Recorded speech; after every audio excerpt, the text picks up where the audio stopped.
Hey, hello everyone. So I have to speak up once again.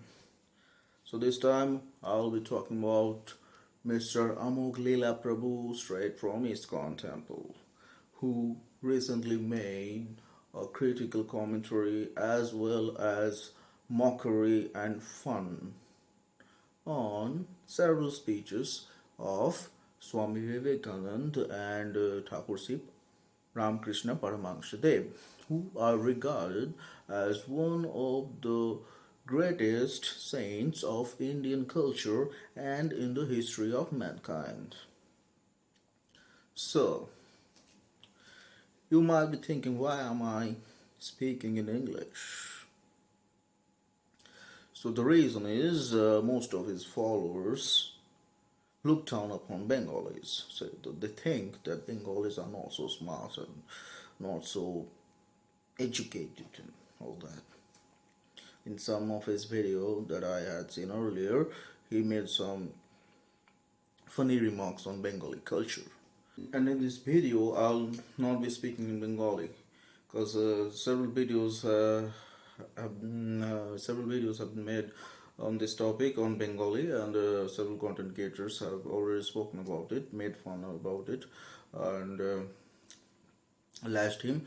But nobody has uh, tried to made him. Nobody has tried to make his followers understand what the actual meaning of those speeches. So his followers may not know Bengali that well. Otherwise, they have protested on that particular spot where he lectured those things. Though this is why I'll be speaking in Hindi and in English so that his followers from several parts of India get my point and they realize the actual inherent meaning behind those speeches of Swami Vivekananda and Thakur Sri Ramakrishna Paramahansa Dev. So this video will be in Hindi and in English, and I'm deliberately not speaking in Bengali. Those of you don't know that I am not a spiritual kind of person like him, and I'm just presenting my humanistic approach towards this conflict or controversy, whatever you call it. And I don't have any connection to Bhagavad Gita or Bhagavan Sri Krishna or any other religious books. Uh, so I just believe in karma and great people, those who work for mankind. No matter whatever religion they belong to. So, first of all, let's hear what he said earlier. कोई मछली खाए, cigarette फूके तो गलत किया ना। देखो, दिव्य पुरुष है नहीं है, ये बात की बात। पहली बात, कोई भी दिव्य पुरुष किसी जानवर को मार के खाएगा क्या? वो मछली खाएगा? मछली को दर्द होता है? और अगर विवेकानंद अगर मछली खाए, ठीक है, तो क्या एक सिद्ध पुरुष मछली खा सकता है? अगर आपके सामने एक सिद्ध पुरुष हो, क्या मछली खाएगा वो? सिद्ध पुरुष के हृदय में करुणा होती है। क्या सिद्ध पुरुष फाफा फाफा कर सकता है? नहीं कर सकता है। क्या सिद्ध पुरुष बोल सकता है कि बैंगन तुलसी से ज्यादा श्रेष्ठ है, क्योंकि तुलसी खा के पेट नहीं भरता, बैंगन खा के पेट भरता है? ठीक है। ये फुटबॉल खेलना भगवत गीता से ज्यादा श्रेष्ठ है, ठीक है। ये अगर कोई ऐसा बोले तो ठीक है, ये नहीं, ये ठीक नहीं है। मैं सबसे माफी मांग ले रहा हूँ, इतने बड़े महापुरुष जिन्होंने इतनी लोगों के सामने, बहुत ही मोटिवेशनल स्पीकर टाइप के लोग हैं ये, तो ये बहुत लोगों के सामने इतने इतने फॉलोअर हैं इनके, तो इनके बारे में बात कर रहा हूँ। तो इसलिए पहले ही माफ़ी मांग ले रहा हूँ मैं सबसे। मैं बहुत ही छोटे लेवल का और बहुत ही कॉमन किस्म का आदमी हूँ। तो इनके बारे में ये इसलिए मैं बात कर रहा हूँ क्योंकि इन्होंने उनसे भी बहुत हायर लोगों के साथ, स्पिरिचुअली हायर लोगों के साथ छेड़खानी कर ली है। तो मैं बहुत ही विनम्रता से और श्रद्धा से उनके बातों का एक कंस्ट्रक्टिव वे से विश्लेषण करके आप लोगों के सामने वो रख रहा हूँ। अब आप सोचना कि मैं सही कह रहा हूँ या गलत कह रहा हूँ। तो पहले ही इन्होंने बोला कि स्वामी विवेकानंद स्मोक करते थे, मछली खाते थे, तो एक दिव्य पुरुष कैसे मछली खा सकते हैं, स्मोक कर सकते? आप मेरा मेरा ये क्वेश्चन है आपसे, आप ये तय करने वाले होते कौन हो? एक सिद्ध पुरुष उनके हालात में, उनके परिस्थिति में, उनके समय काल में क्या क्या कर सकता है, नहीं कर सकता है, ये आप आज बैठकर कुछ चंद किताबों से थोड़े ज्ञान लाभ करके ये आप तय करने वाले होते कौन हो? वो भगवा पोशाक आप पहन लिए इसलिए कि आप ये सब तय कर सको?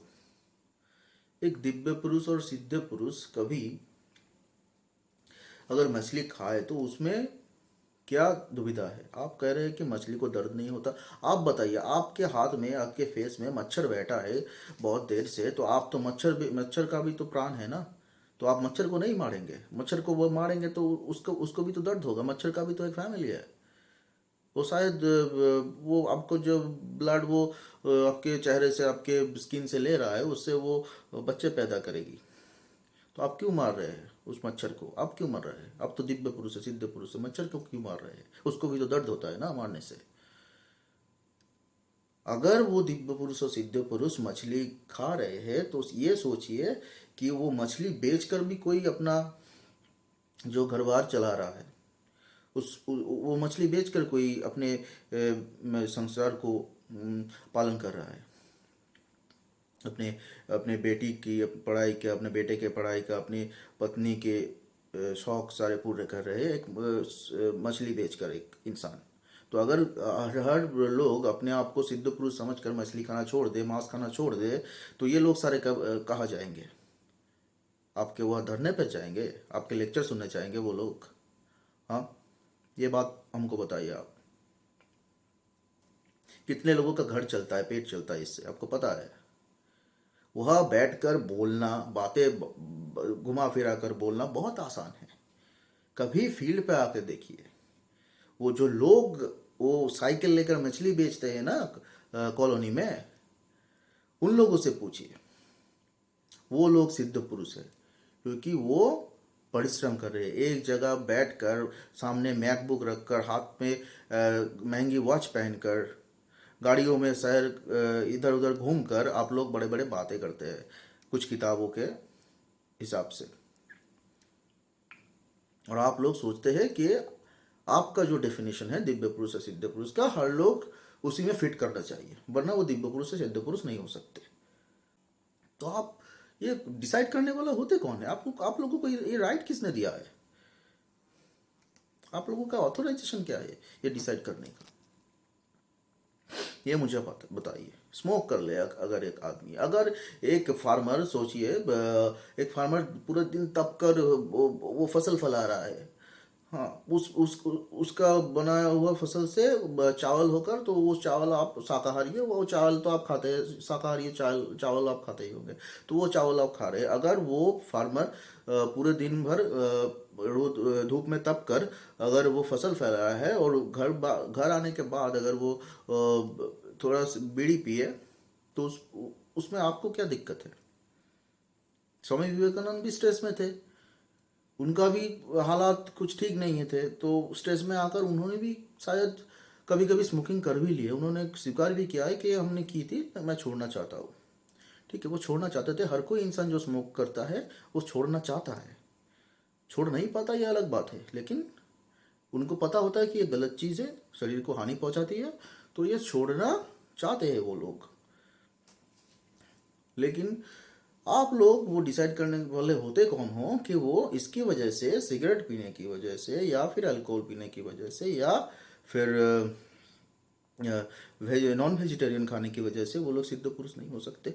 अगर कोई कोई आदमी हर इंसान का भला चाहे, हर इंसान का भला करे, ठीक है, लोगों के लिए सोचे, लोगों के लिए कुछ करे, तो उसके करने के बाद, सब कुछ करने के बाद, अगर वो घर पे आकर एक सिगरेट पिए और रात में अगर वो एक मछली भी खा ले, तो इसकी वजह से क्या उसका सारे अच्छे काम, सारे मानविकता आप पानी में दे देंगे?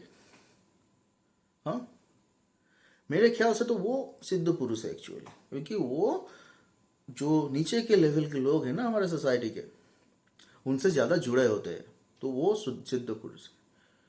असली सिद्ध पुरुष वो है। आप करुणा की बात कर रहे थे ना कि मछली को देखकर करुणा नहीं होती, मछली खा लेते हैं, तो वो लोग असली सिद्ध पुरुष है, क्योंकि उनको करुणा होती है उन मार्जिनल लोगों की हालात देखकर। उन लोगों के लिए वो लोग तड़पते हैं, उन लोगों के लिए करुणा होती है, तो इसलिए वो लोग उन लोगों के लिए काम करते हैं। इसलिए स्वामी विवेकानंद जी ने कहा था कि हर टाइप का, हर रीजन का जो इंडियन है, वो लोग उनके ब्रदर्स है, सब लोग उनके भाई समान हैं। वो किसी भी समाज के किसी भी क्षेत्र से हो, किसी भी जात के हो, वो लोग हमारे भाई समान है, ये स्वामी विवेकानंद जी ने कहा था, क्योंकि वो इन लोगों के साथ जुड़े हुए थे, इन लोगों के ऊपर उनको करुणा आई थी। ये होती है करुणा। आप करुणा का गलत मतलब निकाल लिए, करुणा किसी और प्राणी पर अप्लाई कर दिए, और अंत में स्वामी विवेकानंद को नीचा दिखा दिया। ये है आपकी दृष्टिभंगी। और दूसरी बात आपने कही थी वो बैंगन और तुलसी के बीच में, तो स्वामी विवेकानंद जी ने कहा था कि बैंगन और तुलसी दोनों में से बैंगन खाने से पेट भरता है, तुलसी खाने से पेट नहीं भरता। आप तुलसी पत्ता खाकर पेट नहीं भरा सकती, ये एक मेडिसिनल प्लांट है, उसके हिसाब से ठीक है। अगर जुकाम हो गया, खांसी हो गया, तो आप तुलसी खा सकते हैं, लेकिन पेट आपका नहीं भरता। पेट भरने के लिए आपको बैंगन खाना पड़ेगा। उसके उन्होंने कहा था कि बैंगन खाना, तुलसी यानी आध्यात्मिक या मेडिसिनल जो भी है, वो प्लांट को लेकर बैठने से, वो प्लांट को खाने से, उससे अच्छा कि आप बैंगन खाओ। क्योंकि आप अगर किसी गरीब आदमी से पूछेंगे ना, तो वो अपने पेट चलाने के लिए आलू या बैंगन खाएंगे, वो तुलसी से उसका कुछ नहीं होने वाला, उसका पेट भरने से मतलब है, ठीक है। तो उनके कहने का मतलब यही था कि पेट भराओ, अपने धार्मिकता, अपने धर्म को आगे लाने से पहले अपने पेट को भराओ। तुलसी पत्ता सामने लगे, हिंदुत्व का एक पूजा का उपकरण है ये तुलसी पत्ता। तो ये तुलसी अपने धर्म को रिप्रेजेंट करता है, और बैंगन अपने जो भूख है उसको रिप्रेजेंट करता है। तो स्वामी विवेकानंद जी ने यही कहा था कि अपने धर्म से पहले, यानी तुलसी पत्ता से पहले, अपने भूख को रखो, ठीक है। अपना पेट पहले चलाओ, अपना भूख पहले मिटाओ, उसके बाद तुम धर्म पालन करो अपना, ठीक है। तो यही बात था, यही था उनका कहने का असली मतलब, जो आपको पता नहीं था। और तीसरी बात आपने कहा कि गीता पढ़ना अपेक्षा फुटबॉल खेलना श्रेष्ठ है। तो पहली बात, उन्होंने कभी नहीं कहा कि श्रेष्ठ है, उन्होंने कहा श्रेय है। श्रेय का मतलब है बेटर। तो इसका मतलब क्या है कि आप हमेशा धार्मिकता, धार्मिक ग्रंथ, इसमें व्यस्त मत रहिए। आप फिजिकल एक्टिविटी करिए। फुटबॉल खेलना मतलब फिजिकल एक्टिविटी करना। आप फिजिकल एक्टिविटी में इन्वॉल्व रहिए, आप खेल कूद में इन्वॉल्व रहिए, सक्षम रहिए। आप हमेशा इस धार्मिकता से, इस धर्म के जो जाल है हमारे चारों ओर, उस वक्त था कंटेम्पोररी बातें, उन्होंने कंटेम्पोररी उस समय के अनुसार उन्होंने बात की थी। तब इंसानों के पास अपना धर्म सबसे आगे था। ये धार्मिक चीज़, धर्म जो था वो इंसानों को अलग कर रहा था, उनमें दूरियां बढ़ा रहा था। तो वो चाहते थे कि धर्म की वजह से जो इंसान दूर है एक दूसरे से, ये हिंदू का बच्चा मुस्लिम के बच्चे के साथ नहीं खेल रहा है, तो और किसी और रिलीजन के साथ नहीं खेल रहा है, उनके पिता माता उनको मना कर रहे खेलने से, तो उन्होंने उसलिए कहा था कि ये धर्म में उलझे मत रहो, गीता मत पढ़ो। उन्होंने नहीं कहा था, उन्होंने कहा था कि गीता पढ़ना अपेक्षा फुटबॉल खेलना श्रेय है।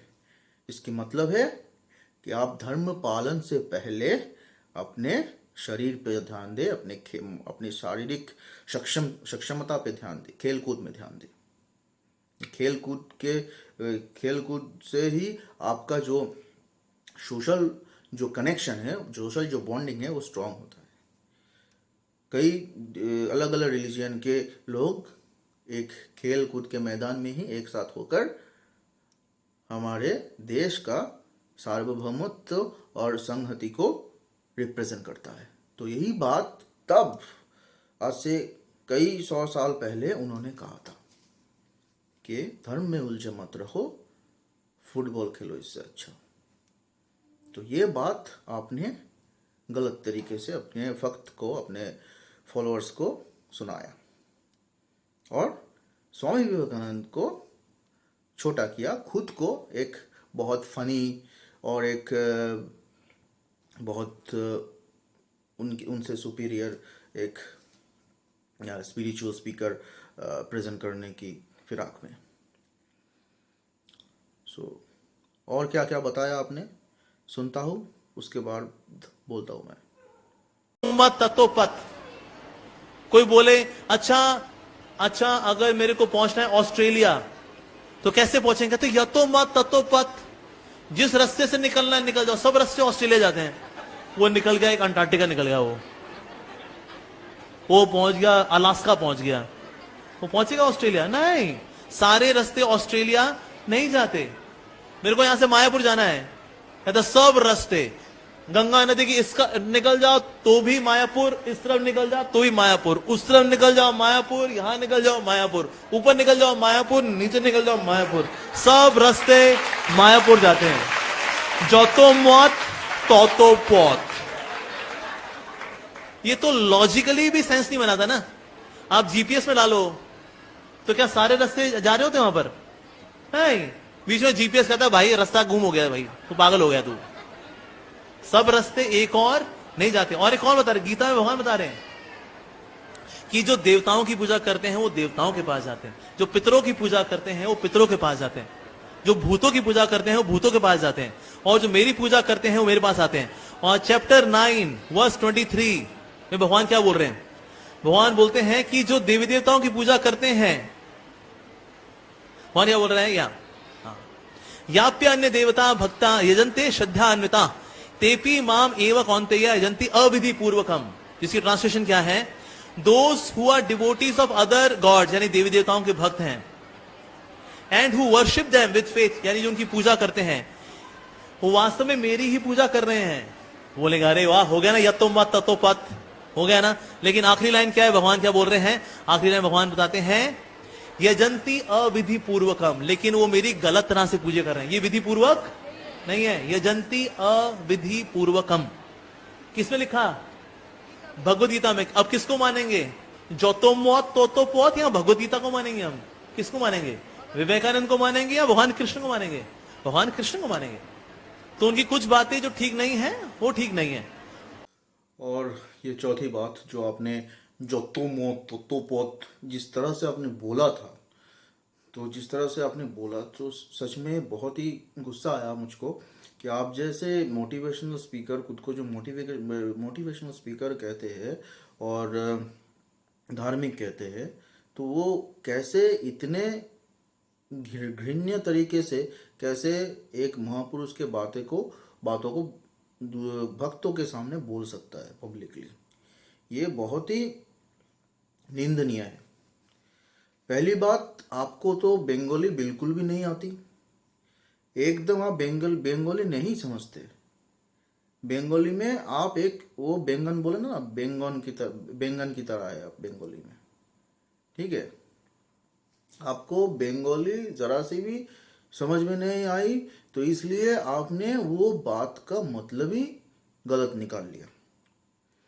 आपने कहा जतो मौत ततो पोत का मतलब मैं ऑस्ट्रेलिया जाऊँ तो किसी भी रास्ते से जाऊँ, मैं नहीं जा सकता, अलग अलग रास्ते नहीं हो सकते ऑस्ट्रेलिया आने के लिए, तो एक अलग अलग रास्ते नहीं हो सकते, मैं अलग अलग जगह पहुंच जाऊंगा। तो हर रास्ते ऑस्ट्रेलिया नहीं जाएगी, हर रास्ते मायापुर नहीं जाएंगी, नीचे मायापुर नहीं जाएंगी, ऊपर में मायापुर नहीं जाएगी, तो इसलिए कई बहुत उल्टी सीधी बातें आपने कह दिया। तो आप जो मतलब निकाले वो मैं पहले कह रहा हूँ। तो आपका मतलब ये है कि जतो मौत ततो मौत का मतलब एक आदमी जिस जिस जिस दृष्टिकोण से सोचे, तो उस दृष्टिकोण से वो अपने डेस्टिनेशन पे जा सकता है। तो आपने डेस्टिनेशन का मतलब निकाल लिया कि विजिबल डेस्टिनेशन और प्लेस, स्थान। तो उन्होंने कोई स्थान पे या कोई पर्टिकुलर जगह पे जाने की बात नहीं की थी। ये जोतो मौत तोतो पोत का असली मीनिंग है। पहले बताओ कि मौत यानी दृष्टिकोण, इंग्लिश में कहते हैं ओपिनियन, और पोथ का मतलब है पाथ, रास्ता। तो जो बताया था श्री रामकृष्ण जी ने, तो उन्होंने बताया था कि आप एक समस्या के बारे में कई दृष्टिकोण हल कर सकते, समस्या को हल करने के बारे में कई दृष्टिकोण से सोच सकते हैं, और आपका जो अलग अलग दृष्टिकोण होगा उस समस्या को हल करने के बारे में, वो अलग अलग दृष्टिकोण एक एक उपाय होगा। तो जितने सारे दृष्टिकोण उतने सारे उपाय होंगे उस समस्या को हल करने के। फॉर एग्जाम्पल आप सोचिए, एक मैथ्स का एक प्रॉब्लम है, एक मैथमेटिकल प्रॉब्लम है, तो उसको हल करने के कोई जो लोग मैथ्स में अच्छे हैं वो उन लोगों को पता होगा कई शॉर्ट ट्रिक्स होते हैं मैथ्स को सॉल्व करने के लिए। तो किसी एक शॉर्ट ट्रिक से मैथ सॉल्व नहीं होता, तो कई सारे उपाय होते हैं मैथ्स को ख़त्म करने के और सॉल्व करने के लिए। तो जिस जिसको जैसी जैसी शॉर्ट ट्रिक्स पसंद है वो अपने अपने तरीके होते हैं, तो वो लोग अपने अपने तरीके से वो गणित के उस समस्या को समाधान करने की कोशिश करते हैं। तो इसी का मतलब है जो तो मौत तो पोत। तो अलग अलग व्यक्ति का अलग अलग मौत यानी ओपिनियन होता है।